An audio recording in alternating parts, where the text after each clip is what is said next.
Good morning, it's Top Stories in 5 minutes with Lulu Fadoju. It's the 6th of November 2020. I'll be starting with the Guardian newspaper. Started with some statistics here. Over 82.9 million Nigerians currently living below poverty line. That's from Action Aid Nigeria. Also a similar story, Nigerians living in extreme poverty now 105 million. That's coming from the World Poverty Clock. On NSAS, Buhari meets monarchs, delegates Gambari to engage stakeholders. President Muhammadu Buhari has delegated his Chief of Staff, Professor Ibrahim Gambari, to lead high-profile government officials to various parts of the country to engage with youths and other stakeholders as part of the process to address their grievances. Governors say economic inequality led to agitations. Nigeria Governors Forum has identified social and economic inequality in the country as the cause of the recent agitation by youths. Senate frowns at rising cost of Buhari's foreign medical trips. The upper chamber said the situation in which even the medical facility located in the presidential villa had been abandoned by the presidency because of preference for treatment in foreign countries is completely unacceptable. 2021 budget. Our focus remains completion of priority projects. Fashola. The Minister of Works and Housing, Babatunde Fashola, said the ministry's focus in the 2021 budget is the completion of some priority road projects, especially those on routes A1 to A9. Reps panel decries 7 billion naira allocation for army to buy weapons.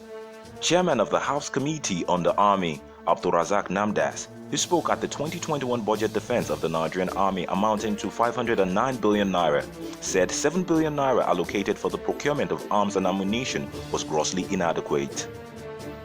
Nigerian Army engaged in 33 states over insecurity, says Ndume, that's the Chairman Senate Committee on Army.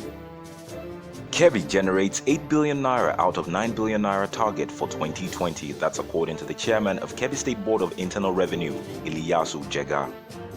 Autumn presents 132.5 billion naira budget proposal for 2021 to Assembly. Benue State Governor Samuel Autumn yesterday presented a budget proposal of 132.5 billion naira to the State House of Assembly for the 2021 fiscal year. Coronavirus, Lassa, yellow fever not behind Delta Enugu mystery deaths, says NCDC. Moving on to the Punch newspaper. Enugu investigates strange deaths in communities. The Enugu state government on Thursday confirmed the strange deaths in Igboeze North local government area of the state and said samples of the patients have been collected and sent to the laboratory to find out the cause of the strange deaths. FG to obtain $124.2 million loans for water projects. The Federal Executive Council has given approval for the collection of $104.2 million and $20 million loans from two international financial institutions for the development of water projects in Nigeria. 1.3 billion naira approved for Villa Clinic too small. That's according to the Permanent Secretary of the State House, Tijani Umar.